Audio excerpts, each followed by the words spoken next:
ಪ್ರಿಯ ವಿದ್ಯಾರ್ಥಿನಿಯರೇ, ನಮಸ್ಕಾರ. ಅನ್ಯ ಕಾರ್ಯದ ನಿಮಿತ್ತ ನನ್ನ ವೈಯಕ್ತಿಕ ಕಾರಣಕ್ಕೋಸ್ಕರ ನಾನು ತಮಗೆ 1 ವಾರಗಳ ಕಾಲ ತರಗತಿಯನ್ನು ತೆಗೆದುಕೊಳ್ಳಲಾಗಲಿಲ್ಲ. ಆ ವಿಷಯಕ್ಕೆ ದಯಮಾಡಿ ವಿಷಾದಿಸುತ್ತೇನೆ ತಮ್ಮಲ್ಲಿ. ಪ್ರಿಯ ವಿದ್ಯಾರ್ಥಿನಿಯರೇ, ಈಗಾಗಲೇ ನಾನು ನಿಮಗೆ 2 ಪಠ್ಯವಸ್ತುವಿಗೆ ಸಂಬಂಧಿಸಿದಂತೆ 2 ವಿಚಾರಕ್ಕೆ ಸಂಬಂಧಿಸಿದಂತೆ ಪಾಠ ಬೋಧನೆಯನ್ನು ಮಾಡಿದ್ದೀನಿ. ಯೂಟ್ಯೂಬ್ ಲಿಂಕನ್ನು ಕಳಿಸ್ಕೊಟ್ಟಿದ್ದೀನಿ, ಅದನ್ನು ತಾವು ಆಲಿಸಿದಿರಿ. ಅದಷ್ಟೇ ಅಲ್ಲದೆ ಗೂಗಲ್ ಮೀಟ್ ತರಗತಿಯನ್ನು ತೆಗೆದುಕೊಂಡು ಆ ವಿಷಯದ ಆ 2 ವಿಷಯ ವಸ್ತುವಿನ ಅಂದರೆ ಪಠ್ಯವಸ್ತುವಿನ ಪ್ರಶ್ನೆ, ಸಂದೇಹ, ಗೊಂದಲಗಳನ್ನು ಪರಿಹರಿಸಿದ್ದೀನಿ ಅನ್ನುವ ನಂಬಿಕೆ ನನಗಂತೂ ಇದೆ. ನಿಮಗೆ ಆ ವಿಚಾರವಾಗಿ ಇನ್ಯಾವುದೇ ಗೊಂದಲ, ಪ್ರಶ್ನೆ, ಸಂದೇಹಗಳಿದ್ದರೆ ಯಾವಾಗಾದರೂ ನೀವು ನನ್ನನ್ನು ಸಂಪರ್ಕಿಸಬಹುದು. ಯಾವ ಸಮಯದಲ್ಲಾದರೂ ನಾನು ನಿಮಗೆ ಅದನ್ನು ಪರಿಹರಿಸಿಕೊಳ್ಳಲು ಸಿದ್ಧನಿದ್ದೀನಿ. ಅದು ವಾಟ್ಸಪ್ ಮಾಡುವ ಮೂಲಕ ಆಗಿರ್ಬೋದು, ಅಥವಾ ಫೋನ್ ಮಾಡುವ ಮೂಲಕ ಆಗಿರ್ಬೋದು, ಅಥವಾ ಗೂಗಲ್ ಕ್ಲಾಸ್ ತರಗತಿ ತೆಗೆದುಕೊಂಡಾಗಲೂ ನೀವು ನನ್ನನ್ನು ಪ್ರಶ್ನೆ ಮಾಡಬಹುದು. ಈಗಾಗಲೇ ಪದ್ಯ ಭಾಗದ ಜನಪದ ತ್ರಿಪದಿಗಳ ತೌರೂರ ದಾರಿಯಲ್ಲಿ ಕಳ್ಳಿಲ್ಲ ಮುಳ್ಳಿಲ್ಲ ಅನ್ನೋ ಪದ್ಯ ಭಾಗವನ್ನು ಮುಗಿಸಿದ್ದೇವೆ. ಅದೇ ರೀತಿ ಗದ್ಯ ಭಾಗದಲ್ಲಿ ಬಂದರೆ ಪ್ರಬಂಧ ಮಾದರಿಯ ಪಠ್ಯವಾಗಿರ್ತಕ್ಕಂತಹ ನಾಗೇಶ್ ಹೆಗಡೆಯವರ ಪಶ್ಚಿಮ ಘಟ್ಟಗಳ ಪತನವನ್ನು ಈಗಾಗಲೇ ನಾವು ಮುಗಿಸಿದ್ವಿ. ಮುಂದುವರೆದು ನಿಮ್ಮ ಸಿಲೆಬಸ್ ಅಂದರೆ ಪಠ್ಯವಸ್ತುವಿಗೆ ನಿಗದಿಯಾಗಿರ್ತಕ್ಕಂತಹ 2ನೇ ಕಾವ್ಯ ಭಾಗ ಅರ್ಥಾತ್ ಪದ್ಯವಾಗಿರ್ತಕ್ಕಂತಹ ಆಯ್ದ ವಚನಗಳು, ಅದರಲ್ಲಿ 4 ಪ್ರಮುಖ ವಚನಕಾರರಾಗಿರ್ತಕ್ಕಂಥ ಜೇಡರ ದಾಸಿಮಯ್ಯ, ಅಲ್ಲಮ್ಮ ಪ್ರಭು, ಅಮ್ಮುಗೆ ರಾಯಮ್ಮ ಮತ್ತು ಲಿಂಗಮ್ಮ, ಈ 4 ವಚನಕಾರರ ಪರಿಚಯ ಮತ್ತು ಅವರ ಆಯ್ದ 2 ವಚನಗಳನ್ನು ನಿಮ್ಮ ಪಠ್ಯವಸ್ತುವಾಗಿ ನಿಗದಿಪಡಿಸಿದ್ದಾರೆ. ಆ ವಚನಗಳ ಕುರಿತು ಈಗ ನಾನು ನಿಮ್ಮೊಂದಿಗೆ ಚರ್ಚೆ ಮಾಡಲು ಬಯಸ್ತೇನೆ. ತಾವು ದಯಮಾಡಿ ಇದನ್ನು ನೋಡಿ, ವೀಕ್ಷಿಸಿ, ಆಲಿಸಿ, ಮನನ ಮಾಡಿಕೊಳ್ಬೇಕು. ಈ ಸಂಬಂಧಿತವಾಗಿ ತಮಗೇನಾದರೂ ತಿಳ್ಕೋಬೇಕು, ಕೇಳಬೇಕು ಅನ್ನೋದಾದರೆ ಯೂಟ್ಯೂಬ್ ಕ್ಲಾಸ್ ಮಾಡ್ತೀನಲ್ಲ, ಆ ಸಂದರ್ಭದಲ್ಲಿ ತಾವು ದಯಮಾಡಿ ಕೇಳ್ಬೋದು, ಯಾವುದೇ ಸಂಕೋಚ ಇಲ್ಲದೆ. ಸೊ ಈಗ ನಾವು ಪದ್ಯಭಾಗವನ್ನು ಆರಂಭಿಸೋಣ. ನಾನು ಈಗಾಗಲೇ ಹೇಳಿದೆ ಆಯ್ದ ವಚನಕಾರರು ಅಂತ. ಅದರಲ್ಲಿ ಪ್ರಮುಖ ವಚನಕಾರ, ಆಯ್ದ ವಚನಕಾರ ಅಂತಂದರೆ ಜೇಡರ ದಾಸಿಮಯ್ಯ. ಮೊದಲಿಗೆ ನಾವು ಈ ಜೇಡರ ದಾಸಿಮಯ್ಯನವರ ಪರಿಚಯವನ್ನು ಮಾಡ್ಕೊಂಡ್ಬಿಡೋಣ. ಆಮೇಲೆ ಅವರ ಆಯ್ದ ಪದ್ಯಗಳ ಕುರಿತು ಗಮನ ಹರಿಸೋಣ. ನಾನು ನಿಮಗೆ ಮೊದಲು ಪರಿಚಯ ಹೇಳ್ತೀನಿ, ಆಮೇಲೆ ಪದ್ಯ ಹೇಳ್ತೀನಿ, ಆ ಪದ್ಯಕ್ಕೆ ಸಂಬಂಧಿಸಿದಂಥ ನನ್ನ ವ್ಯಾಖ್ಯಾನ ಹೇಳ್ತೀನಿ, ಮತ್ತು ಯಾವ ರೀತಿ ನೀವು ಟಿಪ್ಪಣಿ ರೂಪದಲ್ಲಿ ಬರೀಬೋದು ಅನ್ನೋದನ್ನು ನಾನು ಹೇಳ್ಕೊಡ್ತೀನಿ. ಈಗ ಅವರ ಪರಿಚಯ ಮಾಡ್ಕೊಳ್ಳೋಣ, ಯಾಕೆಂದರೆ 5 ಮಾರ್ಕ್ಸಿಗೆ ಟಿಪ್ಪಣಿ ರೂಪದಲ್ಲಿ ಕೇಳ್ಬೋದು. ಅದಕ್ಕೋಸ್ಕರ ಜೇಡರ ದಾಸಿಮಯ್ಯ ವಚನಕಾರರಲ್ಲಿಯೇ ಮೊದಲಿಗನು. ಈತನ ಕಾಲ ಸುಮಾರು 1132. ಇವನ ಹೆಸರಿನಲ್ಲಿ ಅಡಕವಾಗಿರುವಂತೆ ನೇಯ್ಗೆ ಕಾಯಕದವನು. ಈತನ ವಚನದಲ್ಲಿ ಇದಕ್ಕೆ ಸಾಕಷ್ಟು ಪುರಾವೆಗಳು ದೊರೆಯುತ್ತವೆ.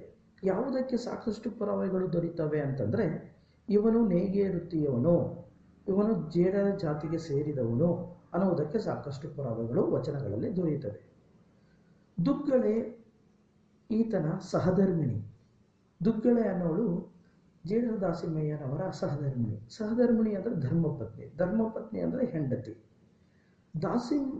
ದಾಸಯ್ಯ ಪ್ರಿಯ ರಾಮನಾಥ ಎಂಬ ಹೆಸರಿನ ಅಂಕಿತದಲ್ಲಿ, ದಾಸಯ್ಯ ಪ್ರಿಯ ರಾಮನಾಥ ಎಂಬ ಹೆಸರಿನ ಅಂಕಿತದಲ್ಲಿ ದುಗ್ಗಳೆ ವಚನಗಳನ್ನು ರಚಿಸಿದ್ದಾಳೆ.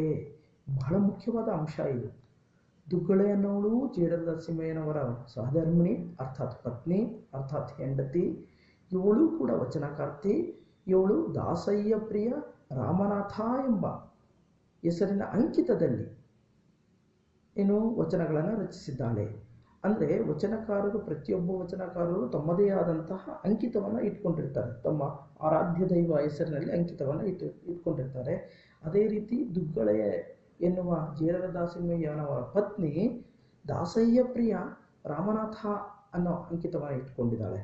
ಹಾಗಾದರೆ ಜೇಡರ ದಾಸಮಯ್ಯ ಏನು ಇಟ್ಕೊಂಡಿದ್ದಾರೆ ಅಂದರೆ, ಜೇಡರ ದಾಸಿಮಯ್ಯ ರಾಮನಾಥ ಎಂಬ ಅಂಕಿತದಲ್ಲಿ ವಚನಗಳನ್ನು ರಚಿಸಿದನು. ಇದು ಬಹುಮುಖ್ಯವಾದ ಅಂಶ. ಇವನು ಕೇವಲ ರಾಮನಾಥ, ದುಗ್ಗಳೆ ದಾಸಯ್ಯ ಪ್ರಿಯ ರಾಮನಾಥ, ಕನ್ಫ್ಯೂಸ್ ಆಗಬಾರ್ದು. ಜೇಡರ ದಾಸಿಮಯ್ಯಂದು ಕೇವಲ ರಾಮನಾಥ, ದುಗ್ಗಳೆದು ದಾಸಯ್ಯ ಪ್ರಿಯ ರಾಮನಾಥ. ಸೊ ಇವರ ಅಂಕಿತವನ್ನು ಒಂದು ಮಾರ್ಕ್ಸ್ ಕೇಳ್ಬೋದು. ಜೇಡರ ದಾಸಿಮಯ್ಯನವರ ಅಂಕಿತವೇನು, ಜೇಡರ ದಾಸಿಮಯ್ಯನವರ ಸಹಧರ್ಮಿಣಿಯಾಗಿರ್ತಕ್ಕಂಥ ದುಗ್ಗಳೆಯ ಅಂಕಿತ ನಾಮವೇನು ಅಂತ ಕೇಳಿದಾಗ ನೀವು ಇದನ್ನು ಹೇಳಬೇಕಾಗುತ್ತೆ. ಪ್ರಸ್ತುತ ವಚನದಲ್ಲಿ ಅಂದರೆ ಜೇಡರ ದಾಸಿಮಯ್ಯನವರ ಪ್ರಸ್ತುತ 2 ವಚನಗಳನ್ನು ನಿಮಗೆ ನಿಗದಿಪಡಿಸಿದ್ದಾರೆ ಅಂತ ಹೇಳಿದ್ನಲ್ಲ, ಆ ಪ್ರಸ್ತುತ ವಚನದಲ್ಲಿ ಇವನ 2 ಮುಖ್ಯ ವಚನಗಳನ್ನು 5 ಅಧ್ಯಯನ ದೃಷ್ಟಿಯಿಂದ ಆಯ್ಕೆ ಮಾಡಲಾಗಿದೆ. ನಿಮ್ಮ ಅಧ್ಯಯನ ದೃಷ್ಟಿಯಿಂದ ಜೇಡರ ದಾಸಿಮಯ್ಯನವರ 2 ವಚನಗಳನ್ನು ನಿಮಗೆ ನಿಗದಿಪಡಿಸಿದ್ದಾರೆ. ಸೊ ಒಟ್ಟು ಈ 2 ವಚನಗಳ ಒಟ್ಟು ಸಾರಾಂಶ ಏನು ಅಂತಂದರೆ, ಈ 2 ವಚನದಲ್ಲಿ ಅನುಕ್ರಮವಾಗಿ ಶುದ್ಧವಲ್ಲದ ಭಕ್ತಿಯ ನಿರರ್ಥಕತೆ, ಮನುಷ್ಯನಿಗೆ ಬೇಕಾದ ಕಷ್ಟ ಸಹಿಷ್ಣುತೆಯ ಗುಣಗಳು ಈ 2 ವಚನದಲ್ಲಿ ಅನಾವರಣಗೊಂಡಿವೆ. ಮನುಷ್ಯನಿಗೆ ಬೇಕಾದ ಕಷ್ಟ ಸಹಿಷ್ಣುತೆ ಗುಣಗಳು ಈ 2 ವಚನದಲ್ಲಿ ಅನುಕ್ರಮವಾಗಿ ಬಂದಿವೆ ಅಂತ ಹೇಳ್ತಾರೆ. ಶರಣರ ತಾತ್ವಿಕತೆಯಲ್ಲಿ ಅಂದರೆ ಶರಣರು ಅಂತಂದರೆ ಇವರೇ ವಚನಕಾರರ ತಾತ್ವಿಕತೆಯಲ್ಲಿ ಭಕ್ತಿಗೆ ಪ್ರಾಮುಖ್ಯತೆ ಇದೆ. ಯಾವುದಕ್ಕೆ ಪ್ರಾಮುಖ್ಯತೆ ಇದೆ? ಭಕ್ತಿಗೆ ಪ್ರಾಮುಖ್ಯತೆ ಇದೆ. ಶರಣರ ಪ್ರಕಾರ ಶಿವಸಾಕ್ಷಾತ್ಕಾರಕ್ಕೆ ಭಕ್ತಿಯೇ ಸೋಪಾನ. ಶಿವಸಾಕ್ಷಾತ್ಕಾರವನ್ನು ಪಡೆಯಬೇಕಾದರೆ ಈ ವಚನಕಾರರ ಅರ್ಥಾತ್ ಶರಣರ ದೃಷ್ಟಿಯಲ್ಲಿ ಶಿವಸಾಕ್ಷಾತ್ಕಾರ ಆಗಲೇಬೇಕು ಅನ್ನೋ ಮಾತನ್ನು ಹೇಳ್ತಾರೆ. ಭಕ್ತಿ ಮನಸ್ಸಿನ ದೃಢತೆಯನ್ನು ಸಾಧಿಸುವ ಒಂದು ಆಂತರಂಗಿಕ ಬಲ. ಭಕ್ತಿ ಏನು ಅಂತಂದರೆ ಮನಸ್ಸನ್ನು ದೃಢವಾಗಿ ಇಟ್ಕೊಳ್ಳಿಕ್ಕೆ ಭಕ್ತಿಯೇ ಒಂದು ಮೂಲ ಆಂತರಂಗಿಕ ಬಲ. ಅದು ನಮ್ಮ ಅಂತರಂಗದಲ್ಲಿ ಒಂದು ಶಕ್ತಿಯನ್ನು ತುಂಬತಕ್ಕಂಥ ಬಲ ಇದ್ದಂತೆ ಭಕ್ತಿ ಅನ್ನೋ ಮಾತನ್ನು ಈ ವಚನಕಾರರು ಹೇಳ್ತಾರೆ. ಶಿವನನ್ನು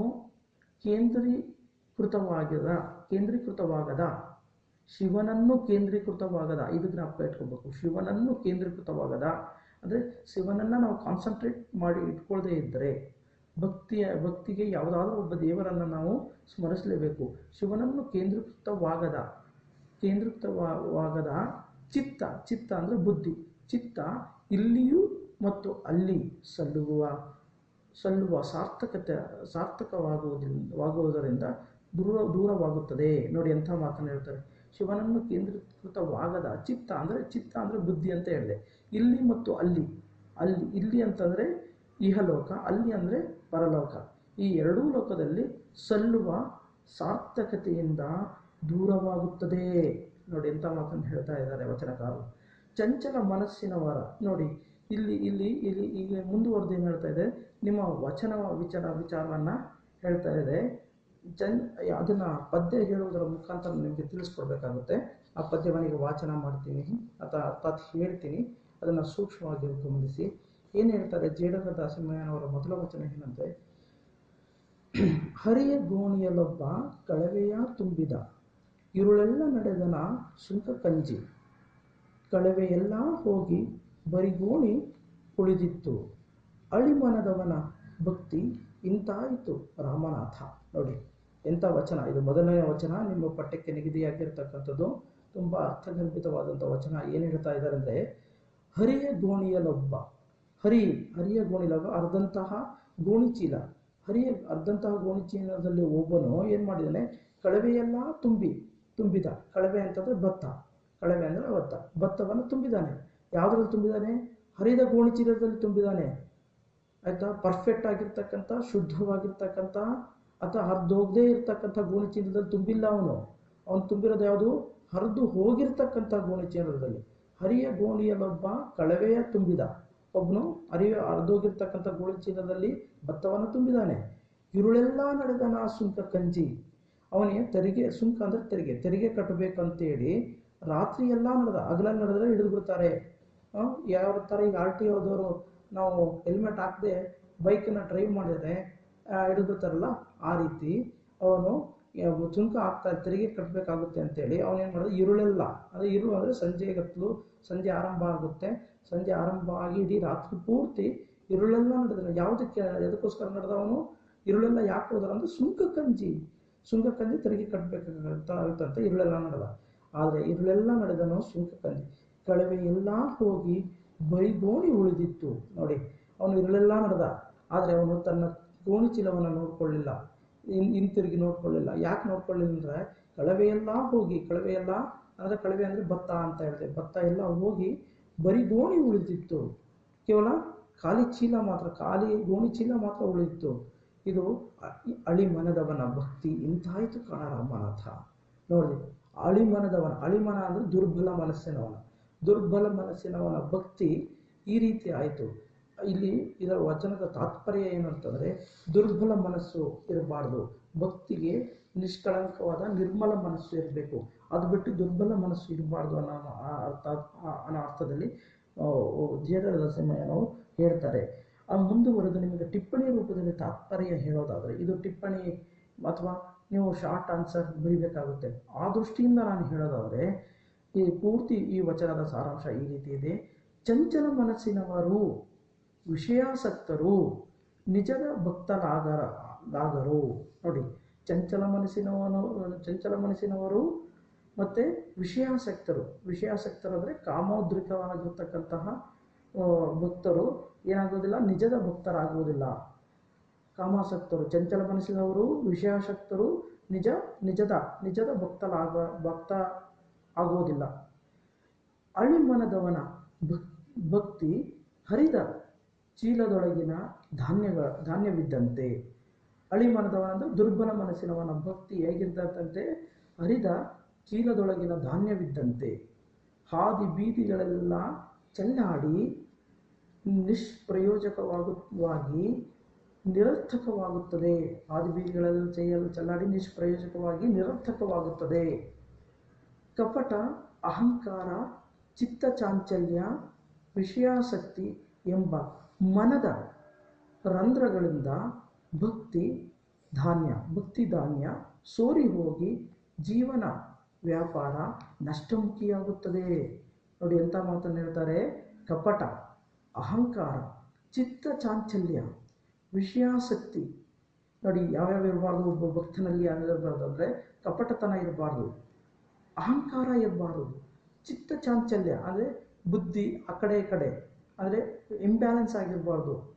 ಮುಂದುವರೆದು ವಿಷಯಾಸಕ್ತಿ ಅಂತ ಈಗ ಹೇಳಿದ್ನಲ್ಲ, ಕಾಮೋದ್ರಕತೆ ಅಂದರೆ ಕೆಟ್ಟ ಮನಸ್ಥಿತಿ ಇರಬಾರ್ದು ಎಂಬ ಮನದ ರಂಧ್ರಗಳಿಂದ, ಇವೆಲ್ಲ ಮನದ ರಂಧ್ರಗಳು, ಈ ಮನದ ರಂಧ್ರಗಳಿಂದ ಭಕ್ತಿ ಧಾನ್ಯ ಸೋರಿ ಹೋಗಿ ಜೀವನ ವ್ಯಾಪಾರ ನಷ್ಟಮುಖಿಯಾಗುತ್ತದೆ.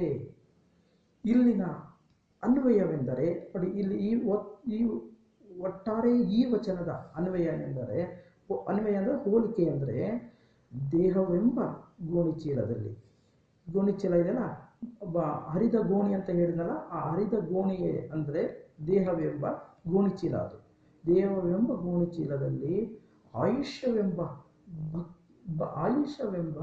ಭತ್ತ ತುಂಬಿರುತ್ತದೆ. ಜೀವವೆಂಬ ಗೋಣಿಚೀಲದಲ್ಲಿ ಏನು ತುಂಬಿರುತ್ತದೆ? ಆಯುಷ್ಯವೆಂಬ ಭತ್ತ ತುಂಬಿರಲಾಗಿರುತ್ತದೆ. ಅಂದರೆ ಕಳವೆ ಅಂದರೆ ಭತ್ತ ತುಂಬಿರಲಾಗಿರುತ್ತದೆ. ಅದರಲ್ಲಿ ತನು ಮನ ಧನಗಳನ್ನು, ಅದರಲ್ಲಿ ಏನು ತುಂಬಿರ್ತದೆ? ಭತ್ತ ತುಂಬಿರ್ತದೆ. ಆ ಭತ್ತದಲ್ಲಿ ಏನಾಗ್ತದೆ? ತನು ಮನ ಧನಗಳನ್ನು ಯಾವುದಕ್ಕೆ ಅಂದರೆ ಗುರು ಲಿಂಗ ಜಂಗಮಕ್ಕೆ, ತನು ಮನ ಧನಗಳನ್ನು ಗುರು ಲಿಂಗ ಜಂಗಮಕ್ಕೆ ವಿನಿಯೋಗಿಸದೆ ತನು ಮನ ಧನವನ್ನು ಗುರು ಲಿಂಗ ಜಂಗಮಕ್ಕೆ ವಿನಿಯೋಗಿಸದೆಯೇ ಆ ಸುಂಕ ಏನಾಗ್ತದೆ? ವ್ಯರ್ಥವಾಗಿ ಸುಖಲೋಲಪತೆಯಿಂದ ಜೀವನ ಸಾಗಿಸಿದರೆ, ಅಂದರೆ ತನು ಮನ ಧನವನ್ನು ಯಾವುದಕ್ಕೆ ಅರ್ಪಿಸಬೇಕು? ಗುರು ಲಿಂಗ ಜಂಗಮಕ್ಕೆ ಅರ್ಪಿಸಬೇಕು, ಅದಕ್ಕೆ ವಿನಿಯೋಗಿಸಬೇಕು. ಆದರೆ ಅದಕ್ಕೆ ವಿನಿಯೋಗಿಸದೆ ಆ ಸುಂಕ ಅಂದರೆ ಆ ತೆರಿಗೆ, ಆ ಸುಂಕ ವ್ಯರ್ಥವಾಗಿ ಸುಖ ಲೋಲಲಪತೆಯಿಂದ ಜೀವನ ಸಾಗಿಸಿದರೆ ಆಯುಷ್ಯವೇ ಏನಾಗುತ್ತದೆ, ಆಯುಷ್ಯವೇ ಮುಗಿದ ಮೇಲೆ ಪಶ್ಚಾತ್ತಾಪ ಪಡಬೇಕಾಗುತ್ತದೆ. ಆಯುಷ್ಯ ಮುಗಿದ ಮೇಲೆ ಏನಾಗುತ್ತೆ, ಪಶ್ಚಾತ್ತಾಪ ಪಡಬೇಕಾಗುತ್ತದೆ ಅನ್ನೋ ತಾತ್ಪರ್ಯ ಈ ಜೇಡರ ದಾಸಿಮಯ್ಯನವರ ಮೊದಲ ವಚನ. ಈ ಮುಂದುವರೆದು ಎರಡನೇ ವಚನ ಏನು ಹೇಳ್ತಾರೆ, ಹರ ತನ್ನ ಭಕ್ತರ ತಿರುವಂತೆ ಮಾಡುವ, ಒರೆದು ನೋಡುವ, ಚಿನ್ನದಂತೆ ಅರೆದು ನೋಡುವ, ಚಂದನದಂತೆ ಅರಿದು ನೋಡುವ, ಕಬ್ಬಿಣ ಕೋಲಿನಂತೆ ಬೆದರದೆ ಬೆಚ್ಚದೆ ಇದ್ದೊಡೆ ಕರವಿಡಿದೆತ್ತಿಕೊಂಬ ನಮ್ಮ ರಾಮನಾಥ. ನೋಡಿ, ಈ ಮೊದಲನೇ ವಚನದ ಮುಂದುವರಿಕೆ ಭಾಗವಾಗಿ ಎರಡನೇ ವಚನವು ಇದೆ. ಏನು ಹೇಳ್ತಾರೆ ಎರಡನೇ ವಚನ ಅಂತಂದರೆ, ಹರ ತನ್ನ ಹರ ಅಂದರೆ ಶಿವ, ಹರಿ ಅಂದರೆ ವಿಷ್ಣು. ಹರ ಅಂದರೆ ಶಿವ, ಹರಿ ಅಂದರೆ ವಿಷ್ಣು. ಹರಿಹರ ಅನ್ನೋ ಊರ ಹೆಸರು ಇದೆ. ಹರ ತನ್ನ ಭಕ್ತರ ತಿರುವಂತೆ ಮಾಡುವ, ತಿರುವು ಅಂದರೆ ಓಡಾಡೋದು, ಅಲ್ದಾಡಿಸ್ತಾನೆ. ಹರ ತನ್ನ ಭಕ್ತರನ್ನು ಏನು ಮಾಡಿಸ್ತಾನೆ, ಪರೀಕ್ಷೆಗೆ ಓಡ್ತಾನೆ, ಅಲ್ಲಿ ಇಲ್ಲಿ ಓಡಾಡಿಸ್ತಾನೆ. ಒರೆದು ನೋಡುವ, ಹರ ತನ್ನ ಭಕ್ತರ ತಿರುವಂತೆ ಮಾಡುವ, ಒರೆದು ನೋಡುವ ಅಂದರೆ ಅದು ಉಜ್ಜೋದು ತಿಕ್ಕೋದು ಅಂತ ಕರಿತೇವಲ್ಲ ಅದು. ಒರೆದು ನೋಡುವ, ಚಿನ್ನದಂತೆ ಅರೆದು ನೋಡುವ. ಚಿನ್ನವನ್ನು ಕೂಡ ನಾವೇನು ಮಾಡ್ತೀವಿ, ಪರೀಕ್ಷೆ ಮಾಡ್ತೀವಿ. ಅದು ಚಿನ್ನನೋ ಅಥವಾ ಅಸಲಿ ಚಿನ್ನನೋ ನಕಲಿ ಚಿನ್ನನೋ ಅಂತ ಒಂದು ಕಲ್ಲಿಗೆ ಹಾಕಿ ಉಜ್ಜಿ ನೋಡ್ತೇವೆ. ಕಲ್ಲಿಗೆ ಹಾಕಿ ಉಜ್ಜಿ ನೋಡಿದಾಗಲೂ ಕೂಡ ಅದು ತನ್ನ ಗುಣವನ್ನು ಕಳೆದುಕೊಳ್ಳದೆ ಇದ್ದರೆ ಅದು ನಿಜವಾದ ಚಿನ್ನ ಅಂತ ಪರಿಭಾವಿಸಲಾಗಿದೆ. ಚಿನ್ನದಂತೆ ಅರೆದು ನೋಡುವ, ಚಂದನದಂತೆ ಅರಿದು ನೋಡುವ. ಚಂದನವನ್ನು ನಾವು ಚಂದನ ಅಂದರೆ ಶ್ರೀಗಂಧವನ್ನು ನಾವು ಲೇಪಿಸ್ಕೊಳ್ಳೋ ಸಂದರ್ಭದಲ್ಲಿ ಅದನ್ನು ಚೆನ್ನಾಗಿ ಉಜ್ತೀವಿ, ಆ ರೀತಿ ಮಾಡ್ತಾನೆ.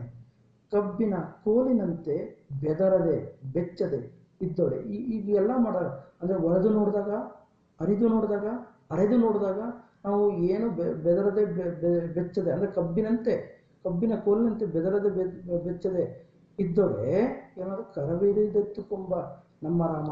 ಕರ ಅಂದರೆ ಕೈ, ಕರತಾಡನ ಅಂತ ಕರೀತಾರಲ್ಲ, ಕರತಾಡನ ಚಪ್ಪಾಳೆ ಹೊಡೆದು, ಇಲ್ಲಿ ಕರವಿಡಿದೆತ್ತುಕೊಂಡು ಕೈ ಹಿಡಿದು ನಮ್ಮನ್ನು ನಡೆಸ್ತಾನೆ. ಯಾರು? ರಾಮನಾಥ.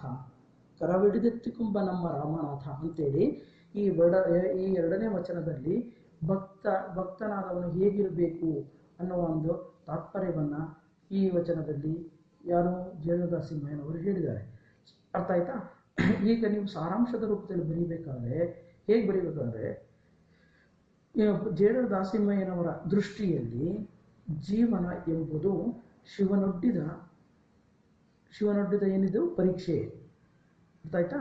ಅದರಲ್ಲಿ ಕಷ್ಟ, ಹಿಂಸೆ, ನೋವುಗಳೆಂಬ ಸವಾಲುಗಳಿವೆ.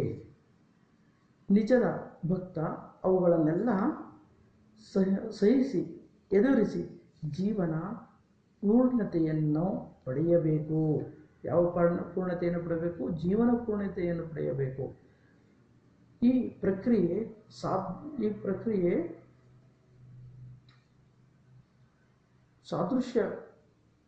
ಸಾದೃಶ್ಯಕವಾಗಿ ಈ ಪ್ರಕ್ರಿಯೆ ಅಂದರೆ ಯಾವ ಪ್ರಕ್ರಿಯೆ ಅಂದರೆ ಈ ಜೀವನ ಧರ್ಮವನ್ನು ಸಾಗಿಸಬೇಕು ಅಂತಹ ವಚನಕಾರ ಜೇಡರದಾಸಿಮಯ್ಯ ಇರ್ತಾನೆ. ಈ ಪ್ರಕ್ರಿಯೆ ಸಾದೃಶ್ಯಕವಾಗಿ ಏನೇನು ಕೊಟ್ಟಿದ್ದಾರೆ ಇಲ್ಲಿ ಅಂದರೆ ಚಿನ್ನ, ಶ್ರೀಗಂಧ ಮತ್ತು ಕಬ್ಬು ಇಲ್ಲಿ ಬಳಕೆಯಾಗಿವೆ. ಸಾದೃಶ್ಯಕ ರೂಪದಲ್ಲಿ ಚಿನ್ನ, ಶ್ರೀಗಂಧ, ಕಬ್ಬುಗಳನ್ನು ಕೊಡಲಾಗಿದೆ. ಇಲ್ಲಿ ನೋಡಿ, ಯಾಕೆ ಇವುಗಳನ್ನೇ ಕೊಟ್ಟು ಅಂದರೆ, ಚಿನ್ನವನ್ನು ಉಜ್ಜಿ ನೋಡಿದಾಗ ಅದರ ಗುಣವನ್ನು ಕಳ್ಕೊಳ್ಳೋದಿಲ್ಲ. ಚಿನ್ನ ಉಜ್ಜಿ ನೋಡಿದಾಗ ನಿಜವಾದ ಚಿನ್ನ ಆಗಿದ್ರೆ ಆ ಚಿನ್ನ ತನ್ನ ಮೌಲ್ಯವನ್ನು, ತನ್ನ ಗುಣವನ್ನು ಹಾಗೆ ಇರಿಸ್ಕೊಳ್ಳುತ್ತೆ. ಅದೇ ರೀತಿ ಶ್ರೀಗಂಧವನ್ನು ಉಜ್ಜಿ ನೋಡಿದಾಗ ಬೇರೆ ಕಟ್ಟಿಗೆಗೂ ಶ್ರೀಗಂಧಕ್ಕೂ ವ್ಯತ್ಯಾಸ ಇದೆ. ಬೇರೆ ಕಟ್ಟಿಗೆಯನ್ನು ಉಜ್ಜಿ ನೋಡಿದಾಗ ಅದು ಯಾವುದೇ ರೀತಿ ಫ್ರಾಗ್ರೆನ್ಸ್ ಸ್ಮೆಲ್ ಬರೋದಿಲ್ಲ. ಆದರೆ ಶ್ರೀಗಂಧವನ್ನು ಉಜ್ಜಿ ನೋಡಿದಾಗ ಸುವಾಸನೆಯಾದಂತಹ ಘಮಘಮಿಸುವಾದಂತಹ ಸ್ಮೆಲ್ ಬರ್ತದೆ. ಅದೇ ರೀತಿ ಕಬ್ಬು ಇದೆಯಲ್ಲ, ಈ ಕಬ್ಬು ನೀವು ಕಡಿದ್ರೆ, ಆ ಕಬ್ಬನ್ನು ಕತ್ತರಿಸಿದರೆ ನಿಮಗೆ ನಿಜವಾದಂತಹ ಫಲದಾಯಕವಾದಂತಹ ರುಚಿಯನ್ನು ಕೊಡುತ್ತೆ.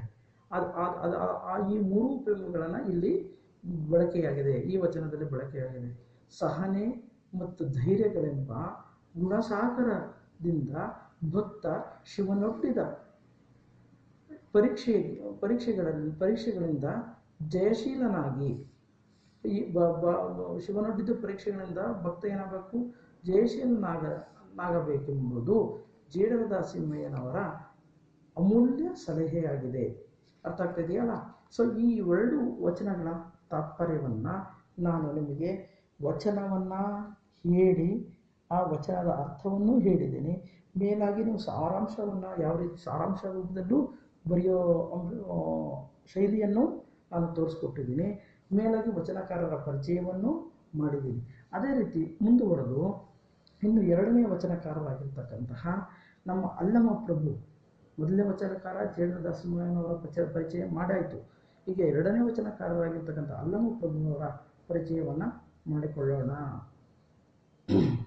ಅಲ್ಲಮ ಪ್ರಭು ಶಿವಶರಣರ ಸಮುದಾಯದಲ್ಲಿಯೇ ವಿಶಿಷ್ಟ ಹೆಸರನ್ನು ಪಡೆದಿದ್ದಾರೆ. ಯಾರು? ಅಲ್ಲಮ ಪ್ರಭು ಶಿವಶರಣರ ಸಮುದಾಯದಲ್ಲಿಯೇ ವಿಶಿಷ್ಟ ಹೆಸರನ್ನು ಪಡೆದಿದ್ದಾರೆ. ಈಸ್ ಎ ಟಾಪ್ ಮೋಸ್ಟ್ ಅಗ್ರಗಣ್ಯ ಅಂತ. ಅದ್ವೈತಿಯಾದ ಅಲ್ಲಮ ಪ್ರಭು ನಮ್ಮಲ್ಲಿ ದ್ವೈತ, ಅದ್ವೈತ, ವಿಶಿಷ್ಟಾದ್ವೈತ, ಶಕ್ತಿ ವಿಶಿಷ್ಟಾದ್ವೈತ ಅಂತಹ 4 ಪಂಥಗಳಿವೆ. ಆ 4 ಪಂಥಗಳಲ್ಲಿ ಅಲ್ಲಮ ಪ್ರಭು ಅದ್ವೈತಿ ಪಂಥಕ್ಕೆ ಸೇರಿದವರು, ಅದ್ವೈತ ಪಂಥಕ್ಕೆ ಸೇರಿದವರು.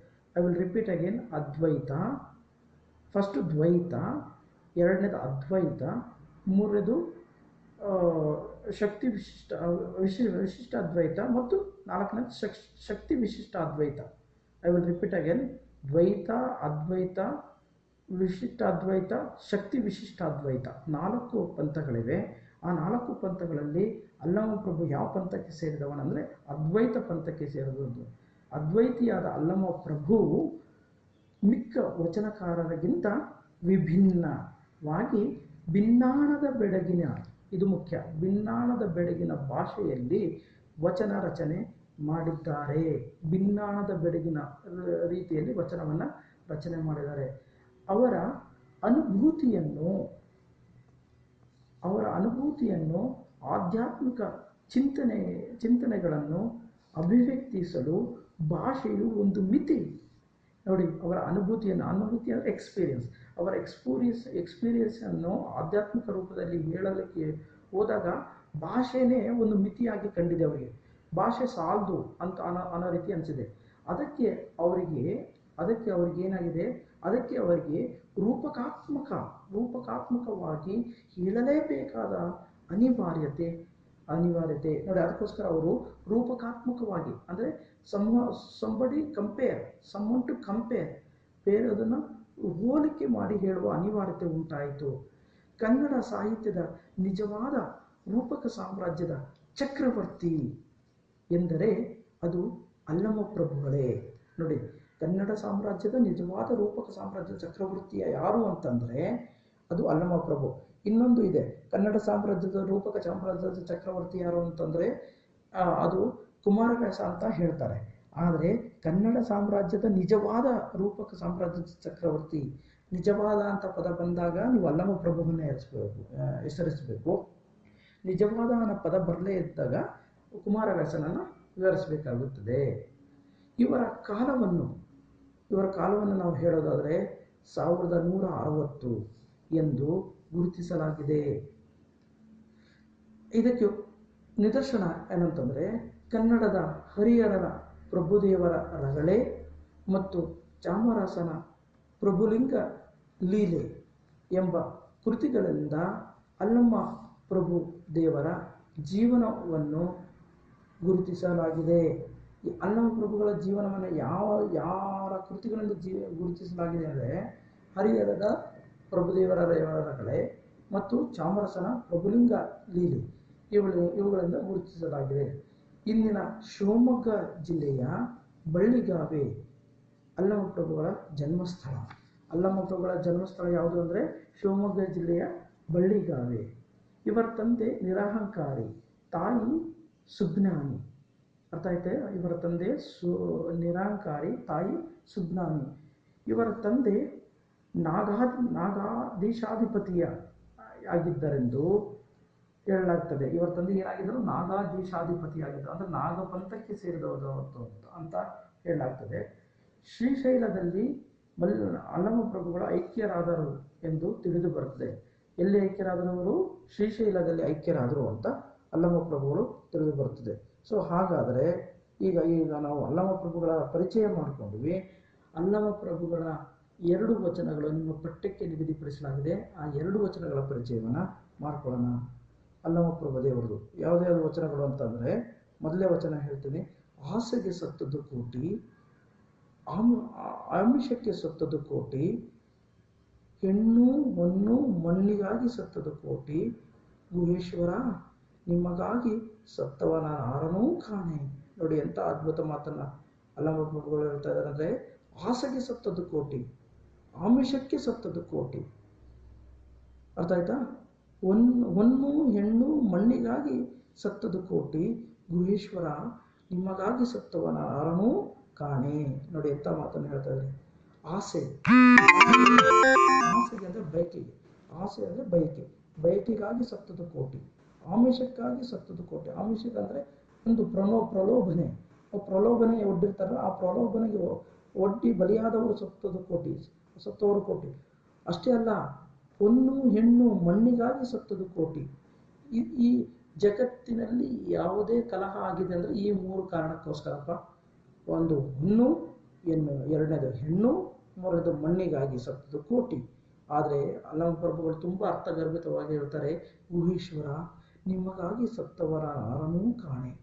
ನೋಡಿ ತುಂಬ ವಿಷಾದಕರವಾಗಿ ಹೇಳ್ತಕ್ಕಂಥ ಮಾತು. ಗುಹೇಶ್ವರ ನಿಮಗಾಗಿ ಸತ್ತವರ ಯಾರನೂ ಕಾಣೆ.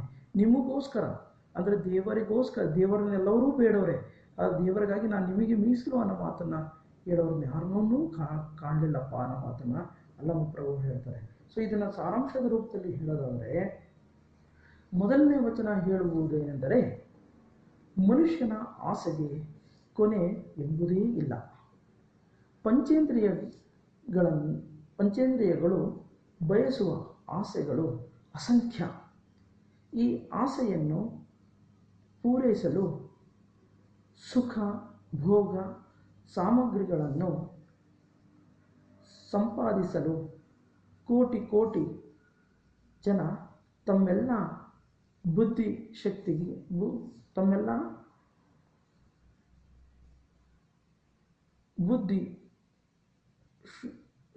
ಬುದ್ಧಿಶಕ್ತಿ ಆಯುಷ್ಯವನ್ನು ಸವೆಸಿದ್ದಾರೆ. ಹೊನ್ನಿನ ಮೋಹ, ಹೆಣ್ಣು ಗಂಡುಗಳ ಆಕರ್ಷಣೆ ಹಾಗೂ ಮಣ್ಣಿನ ಆಸೆ ಮಾಯೆಯ 3 ರೂಪಗಳು. ಮಾಯೆಯ 3 ರೂಪಗಳು ಯಾವುವು ಅಂತ ಒಂದು ಮಾರ್ಕ್ಸಿಗೆ ಬಂದ್ಬಿಡ್ಬೋದು. ಮಾಯೆಯ 3 ರೂಪಗಳು ಯಾವುವು ಅಂದರೆ ಯಾವ ಅನ್ಬೇಕು? ಹೊನ್ನು ಹೆಣ್ಣು ಮಣ್ಣು, ಇವು ಮಾಯೆಯ 3 ರೂಪಗಳು. ಈ ಮಾಯೆಯ ಜಾಲಕ್ಕೆ ಸಿಲುಕಿ ಸತ್ತವರು ಕೋಟಿ ಜನ.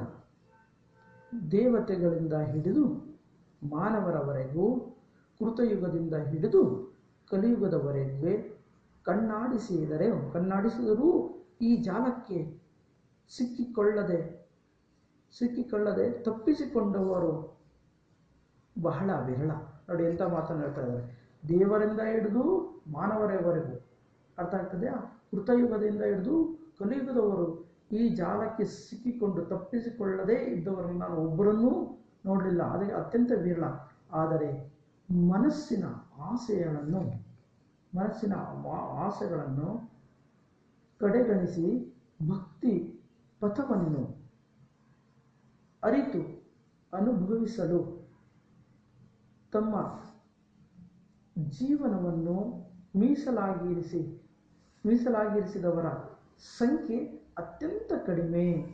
ನೋಡಿ ಅತ್ಯಂತ ಕಡಿಮೆ ಅಂತ ಹೇಳ್ತಾ ಇದ್ದಾರೆ. ಆಶ್ಚರ್ಯವೆಂದರೆ ಅಲ್ಲಮನ ದೃಷ್ಟಿಯಲ್ಲಿ ಯಾರೂ ಇಲ್ಲ. ಆ ಸಂತೃಪ್ತಿ ಪಡೆಯಲು ಮೊದಲು ಆಸೆಯನ್ನು ಗೆಲ್ಲಬೇಕು. ನೋಡಿ ಒಂದು ವೇಳೆ ನಾವು ಆ ಸಂತೃಪ್ತಿಯನ್ನು ಪಡೆಯಬೇಕಂತಂದರೆ ಯಾವುದು ನಾವು ಗಳಿಸ್ಬೇಕಂದ್ರೆ ಮೊದಲು ಆಸೆಯನ್ನು ಏನು ಮಾಡಬೇಕು? ಗೆಲ್ಲಬೇಕು, ಆಸೆಯನ್ನು ಬಿಡಬೇಕು ಎಂಬ ಆಶಯ ಈ ವಚನದಲ್ಲಿದೆ. ಬುದ್ಧನೂ ಇದನ್ನೇ ಹೇಳಿದ್ದಪ್ಪ, ಬುದ್ಧನೂ ಕೂಡ ಇದನ್ನೇ ಹೇಳಿದ್ದು. ಸೊ ಅದಕ್ಕೋಸ್ಕರ ಮೊದಲು ಏನು ಬಿಡಬೇಕು, ಆಸೆಯನ್ನು ಗೆಲ್ಲಬೇಕು. ಆಸೆಯನ್ನು ಗೆದ್ದರೆ ಎಲ್ಲ ಆಗುತ್ತೆ ಅನ್ನೋ ಮಾತನ್ನು ಹೇಳ್ತಾ ಇದ್ದಾನೆ. I will repeat again. ಈ ವಚನದ ತಾತ್ಪರ್ಯ ಏನು ಹೇಳುತ್ತೆ ಅಂತ ಅನ್ನೋದಾದರೆ, ಅಂದರೆ ನಿಮಗೆ ಸಾರಾಂಶದ ರೂಪದಲ್ಲಿ ನಿಮ್ಗೆ ಬರೆಯೋಕ್ಕೆ ಬಹಳ ಪ್ರಯೋಜನಕಾರಿಯಾಗ ಆಗುವ ದೃಷ್ಟಿಯಿಂದ ನಾನು ಪುನಃ ನಿಮಗೆ ಹೇಳ್ತಾ ಇದ್ದೀನಿ. ಏನು ಹೇಳುತ್ತಂದರೆ, ಈ ಮೊದಲನೇ ವಚನ ಹೇಳುವುದೇನೆಂದರೆ, ಮನುಷ್ಯನ ಆಸೆಗೆ ಕೊನೆ ಎಂಬುದೇ ಇಲ್ಲ. ಪಂಚೇಂದ್ರಿಯಗಳು ಬಯಸುವ ಆಸೆಗಳು ಅಸಂಖ್ಯ. ಈ ಆಸೆಯನ್ನು ಪೂರೈಸಲು ಸುಖ, ಭೋಗ, ಸಾಮಗ್ರಿಗಳನ್ನು ಸಂಪಾದಿಸಲು ಕೋಟಿ ಜನ ತಮ್ಮ ಎಲ್ಲ ಬುದ್ಧಿಶಕ್ತಿಯನ್ನು, ಆಯುಷ್ಯವನ್ನು ಸವೆಸಿದ್ದಾರೆ. ಹೊನ್ನಿನ ಮೋಹ, ಹೆಣ್ಣು ಗಂಡುವಿನ ಆಕರ್ಷಣೆ ಹಾಗೂ ಮಣ್ಣಿನ ಆಸೆ ಮಾಯೆಯ 3 ರೂಪಗಳು. ಈ ಮಾಯಾ ಜಾಲಕ್ಕೆ ಸಿಲುಕಿ ಸತ್ತವರು ಕೋಟಿ ಜನ. ದೇವರುಗಳಿಂದ ಹಿಡಿದು ಮಾನವರವರೆಗೆ, ಕೃತಯುಗದಿಂದ ಹಿಡಿದು ಕಲಿಯುಗದವರೆಗೆ ಕಣ್ಣಾಡಿಸಿದರೂ ಈ ಜಾಲಕ್ಕೆ ಸಿಕ್ಕಿಕೊಳ್ಳದೆ ತಪ್ಪಿಸಿಕೊಂಡವರು ಬಹಳ ವಿರಳ. ನೋಡಿ, ಈಗ ನಾನು ಕೃತಯುಗದಿಂದ ಕಲಿಯುಗ ಅಂತ ಹೇಳಿದೆ. ಹಾಗಾದರೆ ಎಲ್ಲಿಂದ ಎಲ್ಲಿ ಅಂದರೆ, ಫಸ್ಟ್ ಕೃತಯುಗ, ನೆಕ್ಸ್ಟು ಕೃತಯುಗ, ದ್ವಾಪರಯುಗ, ಕೃತಯುಗ, ತ್ರೇತಾಯುಗ, ದ್ವಾಪರಯುಗ ಮತ್ತು Kaliyuga. I will repeat again. First Kritayuga, next Tretayuga, next Dvaparayuga, next Kaliyuga. ಈ 4 ಯುಗಗಳನ್ನು ಜ್ಞಾಪಕದಲ್ಲಿ ಇಟ್ಕೋಬೇಕು. ಆದರೆ ಮನಸ್ಸಿನ ಆಸೆಗಳನ್ನು ಕಡೆಗಾಣಿಸಿ ಭಕ್ತಿ ಪಥವನ್ನು ಅರಿತು ಅನುಭವಿಸಲು ತಮ್ಮ ಜೀವನವನ್ನು ಮೀಸಲಾಗಿರಿಸಿದವರ ಸಂಖ್ಯೆ ಅತ್ಯಂತ ಕಡಿಮೆ. ಆಶ್ಚರ್ಯವೆಂದರೆ, ಅಲ್ಲಮನ ದೃಷ್ಟಿಯಲ್ಲಿ ಯಾರೂ ಇಲ್ಲ. ಆ ಸಂತೃಪ್ತಿ ಪಡೆಯಲು, ಅಂದರೆ ಯಾವ ಸಂತೃಪ್ತಿ ಪಡೆಯಲು ಅಂದರೆ, ಯಾವ ಜೀವನ ಪಥವನ್ನು ಪಡಿಬೇಕಾದ್ರೆ, ಅಂದರೆ ಸಂತೃಪ್ತಿಯನ್ನು ಪಡಬೇಕಾದ್ರೆ, ಆ ಜೀವನ ಪಥವನ್ನು ಪಡಿಬೇಕಾದ್ರೆ ಮೊದಲು ಆಸೆಯನ್ನು ಗೆಲ್ಲಬೇಕು. ಮೊದಲು ಏನನ್ನು ಗೆಲ್ಲಬೇಕು ಅಂತ ನಮ್ಮ ಪ್ರಭು ಹೇಳ್ತಾರೆ, ಆಸೆಯನ್ನು ಗೆಲ್ಲಬೇಕು. ಸೊ ಎಂಬ ಆಶಯ ಈ ವಚನದಲ್ಲಿದೆ. ಮೊದಲನೇ ವಚನದಲ್ಲಿ ಈ ಆಶಯ ಇದೆ ಅನ್ನೋ ಮಾತನ್ನು ವಚನಕಾರರು ಹೇಳ್ತಾ ಇದ್ದಾರೆ. ಇನ್ನು ಎರಡನೇ ವಚನ ನಮ್ಮ ಪ್ರಭುಗಳು ಹೇಳ್ತಾರೆ ಏನಂದರೆ, ಅದಕ್ಕೆ ಆ ಅನುರೂಪವಾಗಿ, ಅಂದರೆ ಮೊದಲನೇ ವಚನಕ್ಕೆ ಪೂರಕವಾದಂತೆ ಹೇಳ್ತಾರೆ. ಈಗೇನು ಹೇಳಿದ್ರು, 3 ಮಾಯಾ ರೂಪಕಗಳನ್ನು ಕೊಟ್ಟರು. 3 ಮಾಯಾ ರೂಪಗಳು ಯಾವುವು ಅಂದರೆ ಹೆಣ್ಣು, ಹೊನ್ನು, ಮಣ್ಣು. ಈ ಎರಡನೇ ವಚನದಲ್ಲಿ ಸ್ವಲ್ಪ ವೈರುಧ್ಯವನ್ನು ಹೇಳ್ತಾ ಇದ್ದಾರೆ ನಮಗೆ. ಹೊನ್ನು ಮಾಯೆ ಎಂಬೋರು ಹೊನ್ನು ಮಾಯೆಯಲ್ಲ, ಹೆಣ್ಣು ಮಾಯೆ ಎಂಬೋರು ಹೆಣ್ಣು ಮಾಯೆಯಲ್ಲ, ಮಣ್ಣು ಮಾಯೆ ಎಂಬೋರು ಮಣ್ಣು ಮಾಯೆಯಲ್ಲ. ಮನದ ಮುಂದಣ ಆಸೆಯೇ ಮಾಯೆ ಕಾಣ ಗುಹೇಶ್ವರ. ನೋಡಿ, ಎಂಥ ಅದ್ಭುತ ಮಾತನ್ನು ಹೇಳ್ತಾರೆ. ಇಲ್ಲಿ ಏನು ಅಂತಾರೆ, ಬಹಳ ಗಮನಿಸ್ಬೇಕಾದ್ರೆ ನೋಡಿಪ್ಪ, ಮಾಯೆ ಅಂದರೆ ಆಸೆ. ಮಾಯೆ ಅಂದರೆ ಏನು? ಆಸೆ. ಹೊನ್ನು ಮಾಯೆ ಎಂಬರು, ನಾವು ಹೊನ್ನು ಅಂದರೆ ಚಿನ್ನ ಮಾಯೆ ಅಂತ ಆಸೆ ಪಡ್ತಾರಲ್ಲ, ಚಿನ್ನನೂ ಮಾಯೆಯಲ್ಲ. ಹೆಣ್ಣು ಮಾಯೆ ಎಂಬರು, ಹೆಣ್ಣು ಕೂಡ ಮಾಯೆಯಲ್ಲ. ಅಥವಾ ಮಣ್ಣು ಮಾಯೆ ಎಂಬರು, ಮಣ್ಣು ಕೂಡ ಮಾಯೆಯಲ್ಲ. ಆದರೆ ನಿಜವಾದ ಮಾಯೆ ಯಾವುದು ಅಂದರೆ, ಮನದ ಮುಂದಣ ಆಸೆಯೇ ಮಾಯೆ ಕಾಣಲ್ಲ. ನಮ್ಮ ಮನಸ್ಸಿನಲ್ಲಿ ಈ ಆಸೆ ದುರಾಸೆಗಳನ್ನ ಇಟ್ಕೊಂಡ್ರೆ ಅದೇ ನಿಜವಾದ ಮಾಯೆ, ಅದೇ ನಿಜವಾದ ನಮ್ಮನ್ನು ಪ್ರಲೋಭನೆ ಮಾಡ್ತಕ್ಕಂಥದ್ದು ಅನ್ನೋ ಮಾತನ್ನು ಅಲ್ಲಮ್ಮ ಪ್ರಭುಗಳು ಹೇಳ್ತಾರೆ. ಸೊ ಇದು ವಚನದ ತಾತ್ಪರ್ಯ. ಇನ್ನು ನಿಮಗೆ ಸಾರಾಂಶದ ರೂಪದಲ್ಲಿ ಹೇಳೋದಾದರೆ, ಟಿಪ್ಪಣಿ ರೂಪದಲ್ಲಿ ನೀವು ಬರೀಬೇಕಾದಂಥ ಸಂದರ್ಭದಲ್ಲಿ ನೀವು ಸಾರಾಂಶ ರೂಪದಲ್ಲಿ ಹೇಳೋದಾದರೆ, ಎರಡನೇ ವಚನ ಇದರ ಮುಂದುವರಿಕೆಯಂತಿದೆ. ನಾನು ಈಗಾಗಲೇ ಹೇಳಿದೆ, ಎರಡನೇ ವಚನ ಮೊದಲನೇ ವಚನದ ಮುಂದುವರಿಕೆಯಂತಿದೆ. ಸಾಮಾನ್ಯವಾಗಿ ಹೆಣ್ಣು, ಹೊನ್ನು, ಮಣ್ಣು ಮಾಯೆಯ ರೂಪಗಳೆಂದು ಭಾವಿಸುತ್ತಾರೆ. ಈಗ ಇನ್ ಜನರಲ್ ಆಗಿ ಎಲ್ಲರೂ ಹೇಳ್ತಾರೆ, ಹೆಣ್ಣು, ಹೊನ್ನು, ಮಣ್ಣು ಇವು ಮಾಯೆ ಇದ್ದಂಗೆ, ಜಗತ್ತಿನಲ್ಲಿ ಆಗ್ತಕ್ಕಂತಹ ಕಲೆಗಳಿಗೆ ಇವೇ ಕಾರಣ ಅಂತ ಹೇಳ್ತಾರೆ. ಅಂದರೆ ಸುಲಭವಾಗಿ ಹೆಣ್ಣನ್ನು, ಹೊನ್ನನ್ನು, ಮಣ್ಣನ್ನು ದೂರ ಬಿಡೋದು.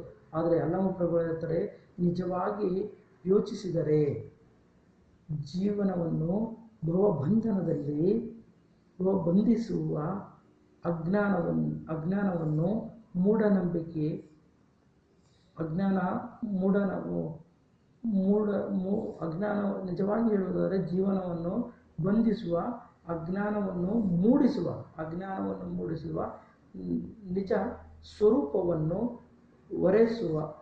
ಒರೆಸುವಲ್ಲಿ ಹೆಣ್ಣು ಹೊನ್ನು ಮಣ್ಣು ಇವುಗಳು ಮಾಯಾ ರೂಪದ ಪಾತ್ರವಲ್ಲ, ಇವುಗಳು ಮಾಯಾ ರೂಪದ ಪಾತ್ರಗಳೇ ಅಲ್ಲ ಅಂತ ಹೇಳ್ತಾರೆ. ಆದರೆ ಮನಸ್ಸಿನೊಳಗಿರುವ ಆಯಾ ವಿಷಯಗಳ ಆಸೆ, ಮನಸ್ಸಿನಲ್ಲಿರುವ ಆಯಾ ವಿಷಯಗಳ ಆಸೆ ಆದ್ದರಿಂದ ಆ ಆಸೆಗೆ ಮಾಯೆ ಎಂಬುದು, ಆಸೆಗೆ ಮಾಯೆ ಅಂತ ಕರೀತಾರೆ ಅಲ್ಲಮರ ಅಭಿಪ್ರಾಯ. ಸೊ ಇದು ನಿಜವಾದ ಅಲ್ಲಮರ ಅಭಿಪ್ರಾಯ. ಸೊ ಹೆಣ್ಣು ಹೊನ್ನು ಮಣ್ಣು ಇವು ಯಾವ ಮಾಯೆ ಅಲ್ಲ. ಮಾಯೆ ಅಂತ ಇರೋದು ನಮ್ಮ ಮನಸ್ಸಿನ ಆಸೆ, ನಮ್ಮ ಮನಸ್ಸಿನಲ್ಲಿರ್ತಕ್ಕಂಥ ದುರಾಸೆಯೇ ನಿಜವಾದ ಮಾಯೆ. ಇವುಗಳ ಬಗ್ಗೆ ನಾವು ಆಸೆಯೇ ಬಿಟ್ಬಿಟ್ರೆ ನಮಗೆ ಯಾವ ಆಮಿಷ, ಯಾವ ಆಸೆ, ಯಾವ ಪ್ರಲೋಭಗಳು ಬರೋದೇ ಇಲ್ಲ. ಅದಕ್ಕಾಗಿ ಆಸೆಯನ್ನು ಬಿಡಬೇಕು, ಆಸೆಯನ್ನು ಮೀರಬೇಕು ಅನ್ನೋ ಮಾತನ್ನು ಅಲ್ಲಮ ಪ್ರಭುಗಳು ಹೇಳ್ತಾರೆ. ಬುದ್ಧ ಹೇಳೋದು ಕೂಡ ಇದೇ ಮಾತು. So dear students, I think so you may understand what I am saying ಅನ್ನೋದನ್ನು ಅರ್ಥ ಆಗಿದೆ ಅಂತ ನಾನು ಅಂದ್ಕೊಂಡಿದ್ದೀನಿ. ಅರ್ಥ ಮಾಡ್ಕೊಂಡಿದ್ದೀರಾ ಅಂತಲೂ ನಾನು ಭಾವಿಸಿದ್ದೀನಿ. ನಿಮಗೆ ಪರ್ಫೆಕ್ಟಾಗಿ ಅರ್ಥ ಆಗಲಿ ಅಂತೇಳಿ ಮೊದಲು ನಾನು ಏನು ಮಾಡಿದೆ, ವಚನಕಾರರ ಪರಿಚಯ ಮಾಡಿಕೊಟ್ಟೆ. ಆಮೇಲೆ ಎರಡನೇ ಹಂತದಲ್ಲಿ ನಿಮಗೆ ವಚನವನ್ನು ಹೇಳಿದೆ. ಮೂರನೇದಾಗಿ ವಚನದ ವ್ಯಾಖ್ಯಾನ ಮಾಡಿದೆ. ನಾಲ್ಕನೇದಾಗಿ ನಿಮಗೆ ಪರೀಕ್ಷಾ ದೃಷ್ಟಿಯಿಂದ ನೀವು ಯಾವ ರೀತಿ ಬರಿಬೋದು ಅನ್ನೋದಕ್ಕೆ ಎಕ್ಸಾಂಪಲ್ ಕೊಟ್ಟೆ. ಒಟ್ಟು ಈ ಇಬ್ಬರು ವಚನಕಾರರ ಪರಿಚಯವನ್ನು ಮಾಡಿಕೊಟ್ಟಿದ್ದೀನಿ. ನೆಕ್ಸ್ಟ್ ಮುಂದಿನ ಸಂಚಿಕೆಯಲ್ಲಿ ಇನ್ನು ಉಳಿದ ಅಮ್ಮುಗೆರಾಮ ಮತ್ತು ಲಿಂಗಮ್ಮನವರ ವಚನಗಳನ್ನು ತಮಗೆ ಪರಿಚಯ ಮಾಡಿಸ್ಕೊಡ್ತೇನೆ. ಧನ್ಯವಾದ. ನಮಸ್ಕಾರ.